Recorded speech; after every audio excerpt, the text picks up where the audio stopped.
So first off, as everybody mentioned, we did buy the building. We owe it to all of your tremendous support. Thank you very much. That was phase one. We are...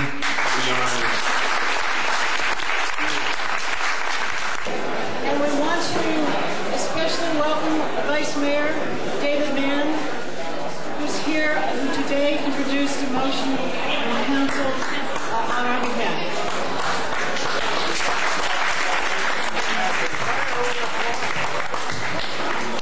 Hello, Clifton. This is obviously a very exciting moment in the history of Clifton, in the history of our neighborhood business district, and in the history of our... Now, is it better? Shall I start over? Yes. Exciting day in the history of Clifton, exciting day in the history of the neighborhood business district, exciting day in the history of all of us who need a place to buy our groceries.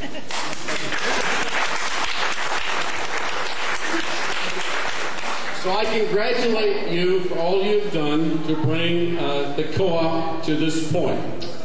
1,000 or so members, loans from you of the last I heard over $700,000, ownership of this building, and a detailed business plan that makes sense, and a financing plan that assumes or requests the city make a loan of $550,000. So I very proudly today submitted a motion that asks my colleagues to include that loan in the budget that we will be adopting by the end of June. So far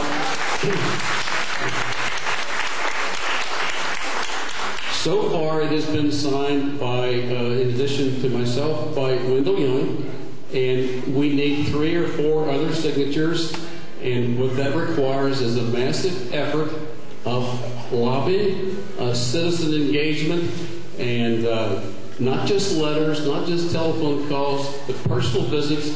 And the more members of council who you can persuade to come here and see what is here and the possibilities as portrayed, the better. So let's get to work, let's get busy. And I apologize for the fact that Betsy and I have to leave.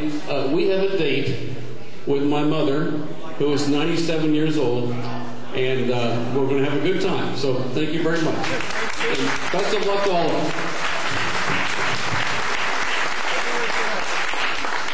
Thank you, David. And we need everybody to go downtown on Monday afternoon to City Council, 1 o'clock, Council Chambers, the Finance Committee.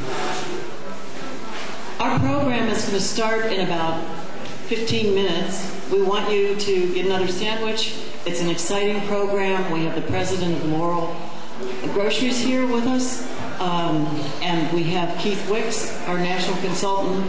So you're going to love what they have to share with you. So please get some dessert, and we'll get started in a few minutes.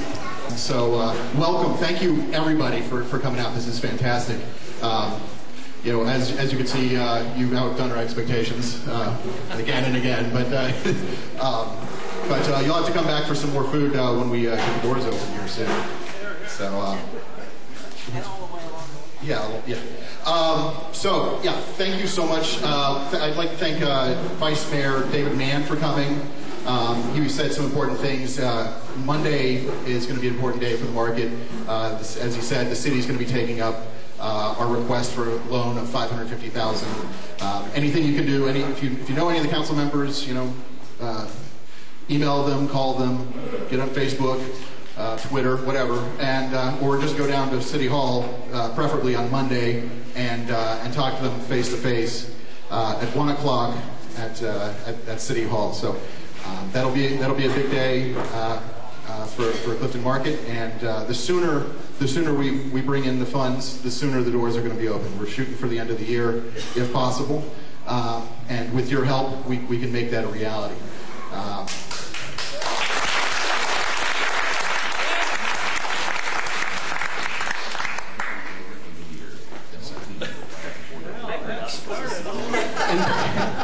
NPR is interrupting us for some reason.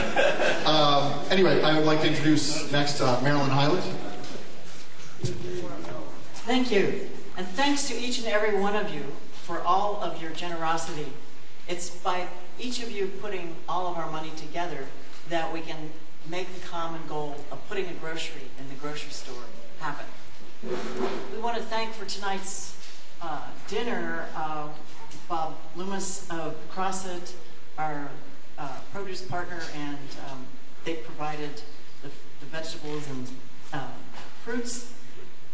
Boar's Head with some meat and cheese, got good meat and cheese. And most especially we want to thank Dave Pearson, President of Laurel, and Gary Crawford, Vice President of Laurel, for all of their help and moral support, financial support, and a bright future. We thank also Ascendum, who you'll be hearing from, who is our tech partner into the 21st century.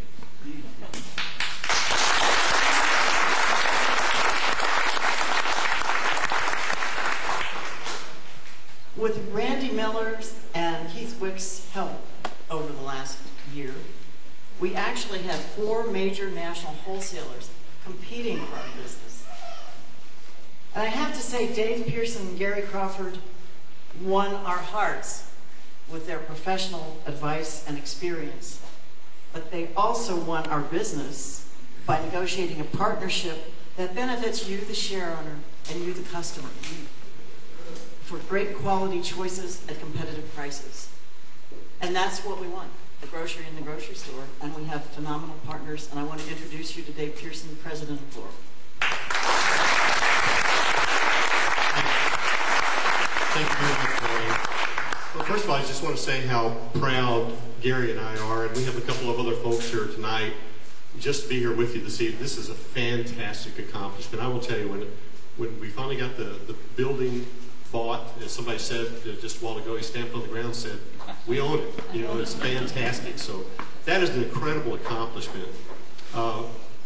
Marilyn said some very nice words. I will tell you, the company we work with, this Laurel Grocery that you heard about, it's a family-owned company. It's been family-owned since 1922, so we've always prided ourselves on families servicing families, and that's what we do, and that's what makes us different.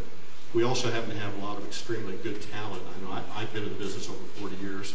Gary has. We've all done just about everything you could do in a grocery store. And what we provide for this project is not just shipping groceries in, it's helping with the planning. It's helping with, Keith Wicks will talk about the market survey, but trying to help with the financing and trying to get all the other pieces done to try to help this project come together. So you should give yourselves a great big hand because you have accomplished something very, very, very few people can do. So congratulations to you. Okay. We have Matt over here. He's going to talk a little bit about what Cincinnati State and their co-op program is looking to do and what they can do. Thanks, Charles. Like you said, my name is Matt Arling. I'm the job developer with Cincinnati State. So I go out in the community and act as an advocate for the Cincinnati State co-op program. So this is a great opportunity for the partnerships we're looking to create. And the goal is to create a win-win for Ascendum and the Clifton Market and Cincinnati State co-op program, get the students in here and get real-life experiences. And Cincinnati State's program spans, it's 10,000 students. They have 46 programs and 100 associate degrees. There's 4 academic divisions. It's Center for Innovative Technologies, Business Technologies, Humanities and Sciences, and Public Safety. Included in these divisions, there's marketing, accounting, supply chain, culinary, and sustainability programs, which include recycling, composting, and wastewater management. And the benefit of a Cincinnati State co-op is they want to stay and live and work in Cincinnati. They're not going to be your traditional 4-year student who wants to get a co-op opportunity and then take off and go to Chicago or go to California. They're going to stay here and work. So that's the benefit of partnering with the Cincinnati State co-op program. The students offer fresh ideas, new approaches, and state-of-the-art technology. And they also, Cincinnati State offers personalized support for the employers. So in this partnership here, there's co-op coordinators who give support before, during, and after the process. So the coordinators make sure the students are doing what they're supposed to be doing, they're showing up, and we just want to make sure all expectations are being met. And I'll be here afterwards if anybody has any questions, and congratulations. Thank you.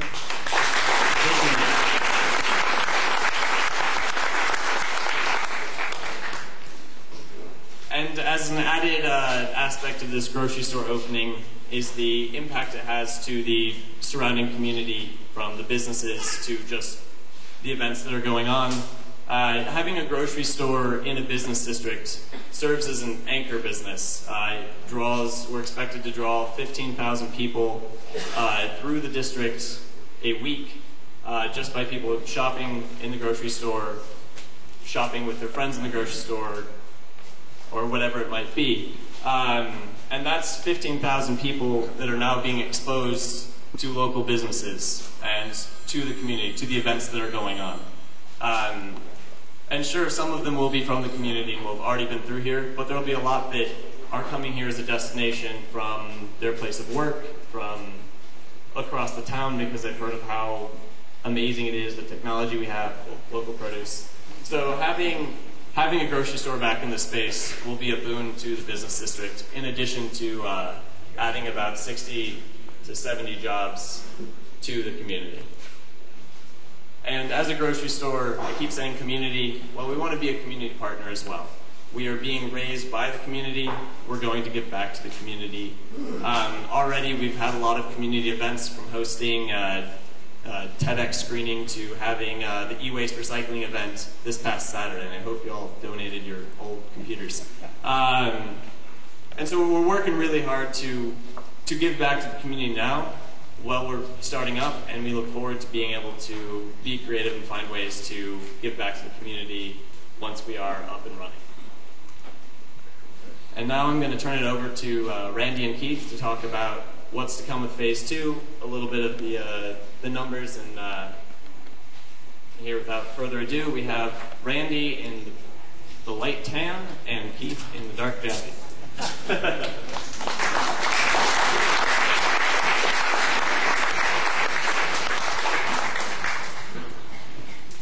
Thank you. So on the finance side, we have, I'm going to step over here, we have our uses is what we need the money for, and then what the sources are. And we've already, thanks to you, have bought the building, and that's part of the building purchase and build out. We have the furniture, fixtures, and equipment at $1.6 million, inventory at $600,000, pre-opening startup capital, and operating cash. They're good. So that's what our total is about $5.6 million. On our sources, we have the bank term loans of $1.8 million, and I'm happy to say that we have bank term letters from some co-op banks. So that's very, very good. As Vice Mayor David Mann said, he's very encouraged about the $550,000 loan. So that's excellent. And we have the co-op fund of $97,000. Furniture and equipment, $1.2 million. An inventory of $400,000 is coming from Lohre. And Lohre, I can't emphasize enough what a great partner they are. And again, that's $400,000. That's through a rebatable loan. So it's basically, we're not paying anything for $400,000 of the inventory. We also have the pre-opening expenses and $200,000 Lohre loan. So again, Lohre, thank you for your support on that. We also have on here, I'm not going through each line, I just want to highlight the sales revenue, which is the top line, just to show that we're projecting increases each year. It's not where we're going to open and then we're going to go down, we're going to open and go up. So that's the crucial number for the sales. Have Keith talk about that a little bit too.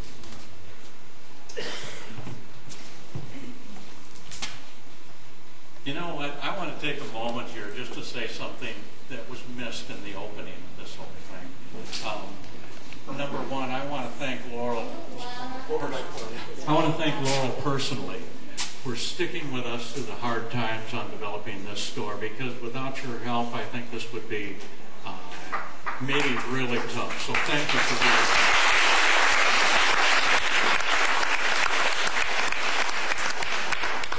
You got to agree with me. Isn't there one person that's missing and being acknowledged in this whole thing? There you go. Marilyn Highland. I don't know where you're at. She's straight back. There she is. In 40 years of doing this business, I had 10 years of design. I've had 30 years of working strategies for chains and independents all throughout North America. And it's been an interesting and fun affair for me. I love what I do. But I got to tell you, I've never been involved with a development like this that had so much grassroots involvement in it, so many good minds and people involved in this thing. And the one that really got me going, I started this journey a year ago, was Marilyn Highland. And she's a wonderful person. She's pulled together a great group here. I think the organization is fabulous. Charles is a great example of that. Randy is another great example of that. And I just wanted to tell you that as nice as Marilyn is, I've never seen a person with so much tenacity to get done what was necessary to happen here. So, Marilyn, you overlooked yourself.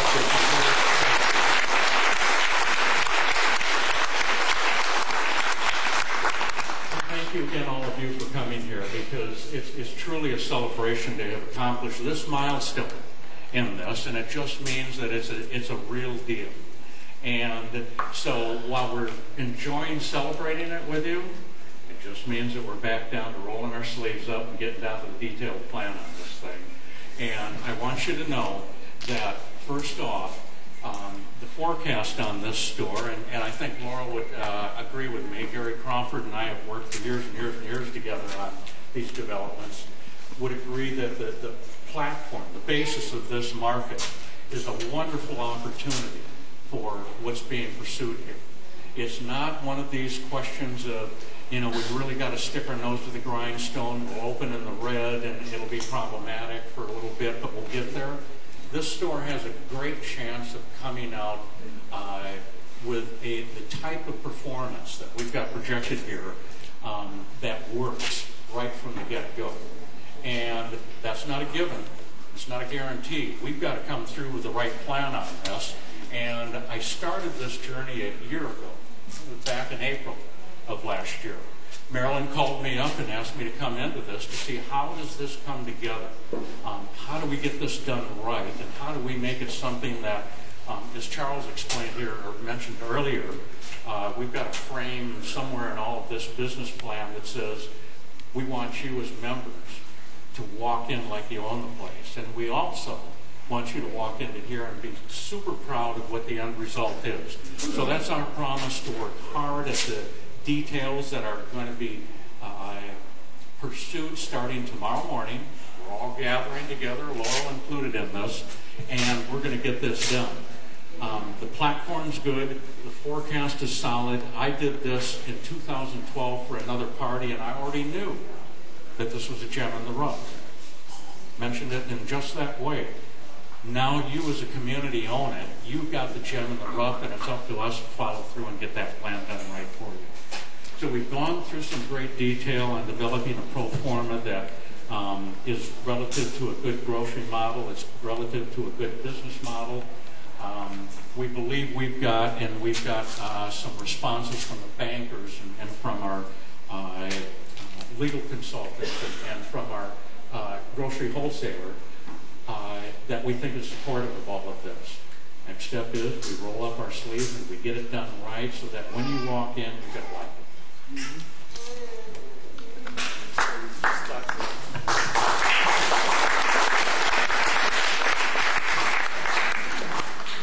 So everybody's kind of touched on this a little bit already, but we have submitted, I guess, bids, I don't know if you call it bids or not, to National Co-op Bank, North Country Cooperative Development Fund, and actually CoBank as well.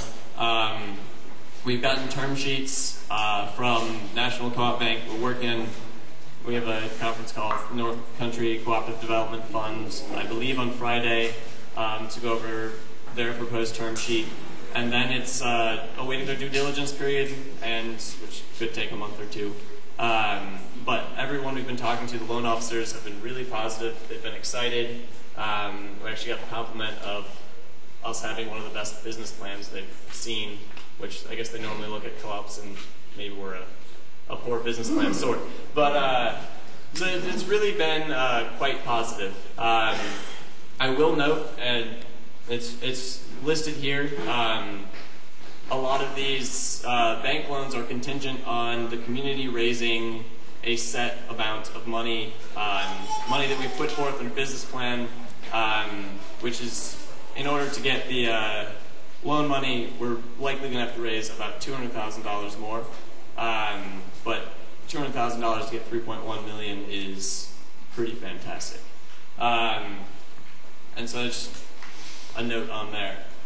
City loan status, David Mann has already presented. They're putting it to council motion on Monday. And we've gotten resolutions from Tough up the road supporting the market, and CTM made a resolution last year supporting a grocery store in this space. We asked them for an official resolution for Clifton Market this past week, and lo and behold, they couldn't do that because they had too much shared ownership on the board of directors that the conflict of interest would remove the quorum that was necessary to make the vote, which I'm okay with that.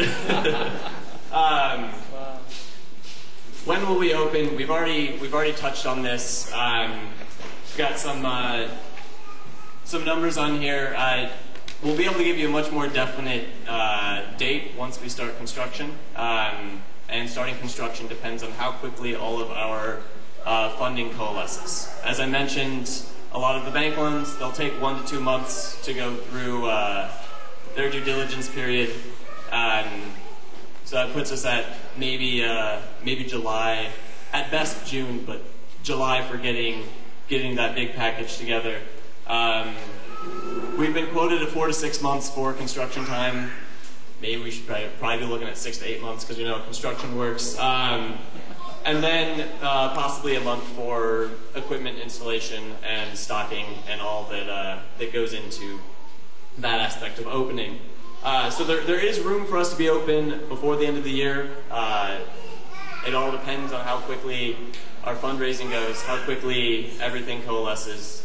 So the sooner we all work together to get this funding in place, the faster we'll have this store open. And I wanted to briefly touch on our design aspects for the exterior before I give it back to Keith and Randy to discuss the interior a little bit more. We all love this facade. Maybe we all hate this facade. We're looking to change this facade. We're currently in the process of working with a couple of architects to sketch out some early plans, some designs that will mirror notable architecture on the street. We want this building to play off of what's already here and make it fit within the community a little bit more than the Peach Behemoth does right now. More on that soon. We look forward to being able to present our plans and ideas in the near future. And then just a brief note on the interior design. I just want to mention, Paul Lohre is here, who's one of the architects. He did the design for the Esquire, and he did great work, and he does great work all over the city. So just wanted to point that out.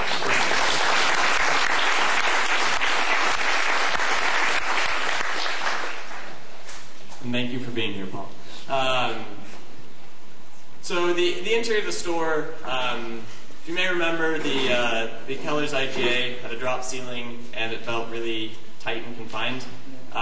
We're doing our best to avoid that. We're going to keep the ceilings open, keep it well lit and spacious as best we can. It's not the biggest space, so in order to get all the things you want in here, we'll have to make compromises. But we're shooting for an uptrend format, which is a design aesthetic similar to Trader Joe's, Whole Foods, something that's comfortable, something that's welcoming, something that if you're sitting in the cafe, you don't feel like you have to leave immediately.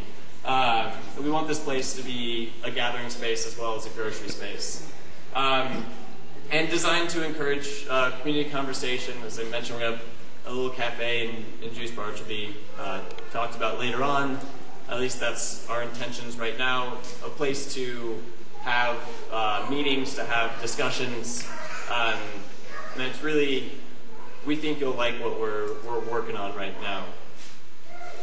And I'm going to give this back to Randy to discuss the store layout. I know we've presented on this again, so we'll run, or previously, so we'll run through this quickly. But here's Randy. Or she.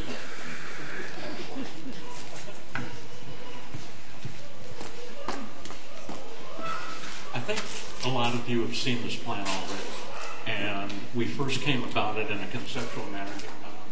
We sat down with the board and we did a work session to accomplish out the sort of the blocks of areas that we thought we could create this store best within this facility.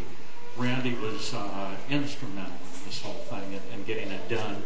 And then we had the opportunity to go to a design center and take our ideas and roll it into this first draft of the plan. And what we're trying to do is give the local service so that we've got good, convenient grocery service here. That's our baseline. But we also want to make this store special. So what we strive to do is bring in some retail partners. They're going to bring in some specialty goods into here. So it's not just going to be your same old grocery store. We're going to have all those good goods in there, but you're going to find a lot of specialty presentations, and like Charles mentioned, we're going to have a local supply source that we'll do, which will probably be seasonal to a certain degree, but we'll bring that in as much as possible. Our job starting tomorrow is to do details, and one of those tasks, and we're going to work this with Laurel, is to go over each element of the plan, the components as you see it in here, and we're going to refine. We might do some alteration, but the end result is we've got to always keep in mind that, you know, while we want this to be functional and a fun place for you all to shop, it's always got to bridge back to a successful business model, a retail model in that effect. And so you might see some changes to this. It's basically going to be as you see it. But we have this whole schematic and store layout then rolled into a retail sales model, breaking down that 13-14 million that we've got projected out for the first year performance. And by the way, that breaks down to just under $260,000 per week. That's a heck of a performance for a grocery store. I think Laurel and the guys would agree with me on that. Now somebody might say, well, how doable is that? Well, let's put our common sense hats on and think that the past store here, this Keller's IGA, closed at doing about $200,000 a week. So what we're going to bring is a new, updated, and uptrend store. It's going to be community owned, and you're going to have that kind of a cultural effect when you walk into here beyond the base service that you're coming in for. So for that, we're looking at around a 30% increase over what had been. That's a very reasonably achievable goal for us. And I think Gary Crawford would agree with me that in the past I've done what he feels are conservative forecasts, reasonably achievable forecasts. I think we can beat this one.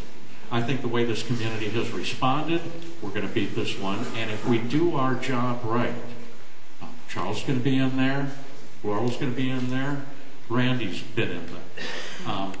We do our job right, this is going to be a heck of a store for everyone. So a few changes are going to happen. This all breaks down in our processes to take the entity that we projected for and to focus into each one of the components. Each department is going to have its own presentation, its own character, its own contribution to the overall store sale. Produce, as Charles mentioned, is going to be a mix of the conventional presentations, and we're going to bring in some local supply partners so that we get the farm store effect going on. Some great product in that way. Bakery deli. This is an area that we decided it's really tough to make a buck on when you're doing it yourself, because you've got to come up with all the investment and the space to get that production facility going. That's why we've looked to Cincinnati State for some help. on that. We've looked to a couple of specialty bakery partners that we're still negotiating with, and part of our task this week is to put together a proposal on that. But in this case, we've sort of streamlined what can be done with this to make a fabulous presentation without all the extra cost and risk of doing it on our own. The end result's going to be better. Beer and wine is something that we've gotten some feedback on from the previous operation, and we know that it was a great big contribution into here. And we're going to bring together a presentation that's going to be more of a culinary contribution and effect, as opposed to, you know, grab a beer in a bottle and get out kind of thing. So we hope to bring that to talking about in some of our things. We think this will be a fun department too. Service meat. Marilyn told me a long time ago that one of the specialties with the Clifton Market was the meat department, and more so the butcher department, the old-time butcher department. We're going to try to bring that about. We're going to have to work closely with Laurel on this, because that's kind of a fine line of labor and cost in that way, but it makes it fun. It makes it quality-oriented and bringing about more than just a package of steak, pork chops, and things like that, seafood as well. So we're excited about what we're going to have with this, and some careful planning that way too. Grocery is, I had someone come up to me and say, you know, is this too much area? He stood at the front of the store and looked back and said, gosh, how are you going to fill this? The reality of the matter is that we're tight on grocery lineal footage. We've got to get our creative minds out and scrape through this plan to make sure we get you a good variety of that baseline product. So we're going to do some alterations in that too to get that effect across. But as Charles had mentioned too, we're going to have national products. We're going to have international products. We're going to have a value line of private label. And we're going to bring in as much as we can, and we're going to grow. We're going to walk before we run with this. But we're going to bring in the local fare, which we believe highly in, to bring in better foods, better offerings in the store.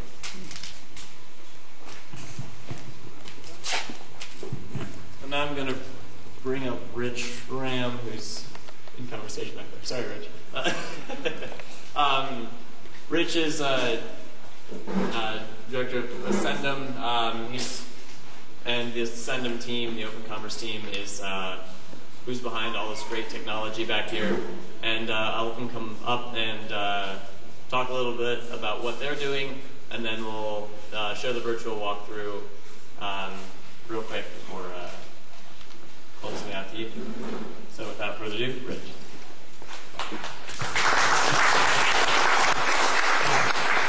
Thank you. So I didn't actually know I was going to be speaking tonight, but I would have gotten my hair done if I. Why are you laughing? So my company is Ascendum Solutions. We're also known as the Lohre Group. We're also known as Open Commerce, and it's just a group of companies. We're parent company is the Lohre Group. We're headquartered up in Blue Ash, and through our various organizations, we are providing a technology solution here in the marketplace. So we're doing some pretty interesting stuff. I don't know if I know some of you have had a chance to take a look at it. We're really bringing some innovation into the marketplace. We're bringing in interactive kiosks. As you can see here, we have an example of that in the back. In fact, somebody's back there looking at it right now. So it's a touchscreen kiosk with transparent glass that allows you to get information about products, get recipes, print them out, email them to yourself, so forth. We have a projection up on the wall in that column in the back, and that's actually an interactive projection, so you can touch the wall and change the videos just by actually touching the physical wall, which is something that's pretty interesting. We have digital signage that will adapt to people around them. So as you come in to the store, it will recognize you based on your mobile phone, and it will give you a personalized greeting. and it will change the content on the sign to show items that are going to be of interest to you based on what you've previously purchased, that type of thing. So our whole solution is called ACES. It's about adapting the consumer, it's the adaptive consumer environment solution. It's about adapting the store around the individual instead of the individual adapting their behavior around the store. We believe that technology has advanced to the point where the store should reach out to you and change based on what your preferences are, what you like, who you are. And so the technology that we are bringing to market here in this store for the first time is able to do that kind of thing. So everything that we're providing here is brand new. It came out of the Vora Labs group, which is actually what I lead within the Vora family. And it is all cutting edge technology that's yet to be deployed anywhere. So Clifton Market is actually our coming out party, if you will. It's the place where we're going to showcase our technology and allow us to be able to present this to the community and allow us also to show it to others. So we're very proud as part of the Vora group to be able to work with Clifton Market. They're a great organization. We're, again, a local Cincinnati company. We're also family owned, and we just really have a heart for working with other businesses like that here in the area. So it's been a great match. So after this, myself and my team, Andy, and some other people will be in the back. We're happy to answer any questions that you have about how the magic works and what it can do for you and demonstrate it. But again, we're really very happy to be able to do this and to work with Clifton Market. So with that said, one of the other things that we've done is we took the floor plan that you just saw, which was given to us by Keith, and we created a and we created a 3D walkthrough, which right now you can go into the back. We also have the 3D headset that you can try on and walk around virtually in the store and see what it's like. But what we're about to show is actually the floor plan. We took the floor plan and we built a game out of it, like a video game. And what I'm going to show you here is a video walkthrough of this 3D market. So obviously we're on the outside of the store right now. As you enter into the store, into the vestibule, you'll see a digital sign, and it'll again be personalized. Welcome you by name. And the items on the sign will actually update. So if you've bought beer here before, it may show you a beer ad. When you come in, the juice bar will be right in front of you, and you're going to have the produce area. So you're looking down the length of the store right now, obviously. And again, the juice bar is here in the front. The produce area will be right in the middle of this. And we've tried to simulate, I think, the floor plan with the type of, the cement and the wood floors and so forth. This is an interactive kiosk. Again, this is exactly what we have in the back, so you're welcome to take a look at it. It'll educate you on different produce, how to purchase, how to select, and we have 170,000 recipes loaded into it, so you'll be able to see those recipes and print them out. Again, we have the flowers in the floral area, and then in the bread area, coming around to the front, towards the cash registers, you'll see an interactive projection app on the wall. We have that demoed in the back as well. So this will allow you to actually touch the wall and learn information about like how to chop vegetables or whatever information they want to provide. Right now we're near the deli, so this is again what the deli would look like, though we'll have more than ham there, obviously. And what you're seeing now is the cashier checkout area. Coming up towards the front of the store, we're going to walk over. You have the coffee bar and the cafe area, so you'll be able to purchase your coffee here and then go and sit down and drink your coffee, maybe sneak a little Irish whiskey into it if nobody sees you. Heading down the side, so we're coming down the side where I'm standing right now. This area is going to be wine and beer. So there's going to be a walk-in beer cave right along the side here. You'll be able to walk in and get the beer. You'll also be able to pull the beer out of the cooler. I don't know if they'll allow you to hang out in the cafe with that, but maybe. Heading down right now, we're actually right now where I'm standing, walking down the space, and this is going to be all freezer section in the back. In the very back of the store where we're looking at now, you're talking about the dairy area, and along this back area here is where the various dry goods are going to be. So what we're showing you, also the skylights. These skylights are actually placed where the skylights will actually be. So that'll really add, I think, a lot of light into the space. One of the things that we're going to be providing is a mobile app that goes with this solution. And that mobile app will have a lot of things like a shopping list, store circular, directions on how to get here. And one of the neat things about it is based on your profile when you sign up, it will be able to send you offers in store based on the interest that you have. So in this particular instance, we see that this person is approaching the sushi area, and because she's close to the sushi area, she gets an offer on her mobile phone saying, hey, stop into Clifton Market, or you're in Clifton Market, get free bottle of Dasani with sushi. So as she has her app out, she approaches the sushi area where she got that offer. She will have an opportunity to look at the sushi and decide if this is something she wants. Is it day old or is it fresh? Right? I'm sure it'll be fresh because it's here. She'll accept the offer, and at that point, she'll be able to pick up her sushi, walk to the cash registers, and be able to redeem that offer in real time. So it's offers like you would get in the mail right now. They're delivered electronically as you're actually in the store. Now, in this case, what she's doing is, unfortunately, she's shoplifting, right? So she just bypassed all of the registers. She's stealing stuff. She's walking out the store. Randy's calling the police right now.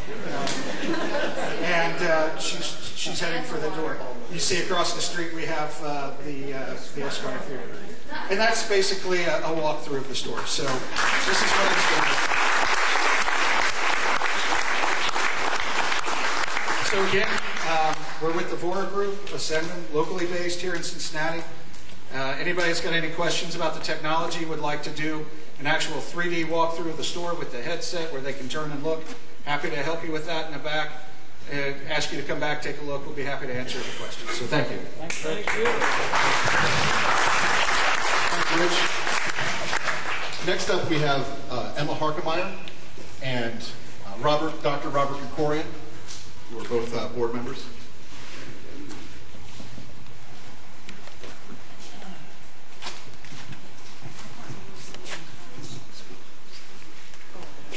So they put us at the end of the program. And we're here to talk to you about the importance of becoming an owner. Many of you here are already owners. I know that because I see familiar faces. But I also know that many of you are not. It's hard to overestimate the importance of selling owner shares. It's a $200 one-time payment. It makes you an owner for life of this market. That's an extraordinary opportunity when you think about it. We don't have many of those possibilities in life. It means you can influence this market in a variety of ways, as well as benefit from dividends when we, 5 years from now, when we're making a lot of money based on your purchases here, and have influence into the type of store we have. I think, again, I think it's hard to overestimate the importance of that. So I encourage any of you who are not owners to buy a share. It's $200, as I mentioned. There's also a payment plan, so it can be broken up into smaller payments over time. We've sold approximately 1,000 shares to this point. We want to sell another 500 by the end of the summer, and an additional 500 by the time the store opens. We want to have 2,000 owners at least at that point, and I know we can do that. The other thing about owners is ownership allows you to make a loan to the store, starting at $1,000, going to $250,000 if you like, or higher. Those loans are crucially important to us It's friendly money from our point of view in terms of the interest rate. The more owner loan support we have, the less we have to borrow from financial institutions. In addition, the better rates we get when we do borrow. So I think typically about 20% of owners of cooperatives make loans to support whatever the entity is. We're not quite at that level now, so I'm hoping that now that we have the store, that people should come out of the woodwork who have been waiting and become owners and make owner loans. And I think Emma has a little bit to say about why she's contributed in those ways. Yes. Is this all right? Yes. I'm Emma Harkemeyer. Most people know me, though, as Emmy Lou. I've lived here all my life. I'm a native. And I'd like you all to please join me and step up and give. Because we really, really need it. We've always had a grocery on Ludlow. In fact, we had 3 groceries in 1930. Alber's, Kroger, and somebody else. I can't remember. So please join me. Thank you very much.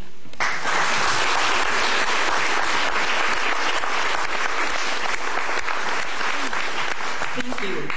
I want to introduce you to the rest of the board members too. You know, Emma, Robert, Adam, where's Joe? Joe Taylor, please stand up. Mary Rose, Ventura. Oh, she's up front. Mary Rose Ventura, yay. Yay. Kat, is Kat here? Also up front. Yay, Kat. And I also want to thank all of the volunteers who helped put this together, as well as each and every one of you for making this so wonderful. There's stuff on the floor here. If everybody who volunteered to make this event happen, could you stand up? I think they can't. That's not true. I think they're so tired.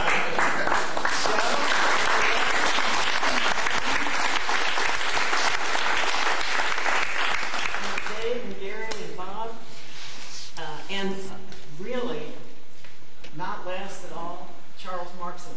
Yeah.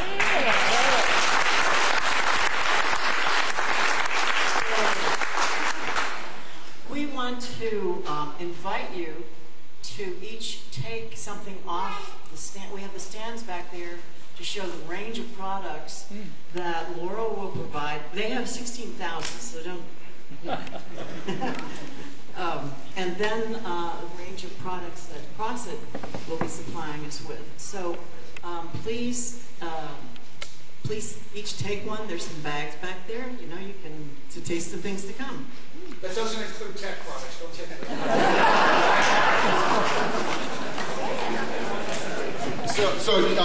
Just this is the last thing. Come Monday. Come out to City Hall on Monday. If you buy a share now, Paolo Jewelers is giving you a $50 gift card to purchases there. And for owners, there is a $100,000 match going on right now. So please, do your loans. It'll double your money right now. And then there's a $100 gift card for that to Paolo Jewelers. So thank you for coming. Thank you for making this a reality. Thank you for helping us all own this store.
simply touch the glass. There we go. And it will display that recipe. You can scroll through, get the information. You can either print out the recipe here, or you can email it to yourself.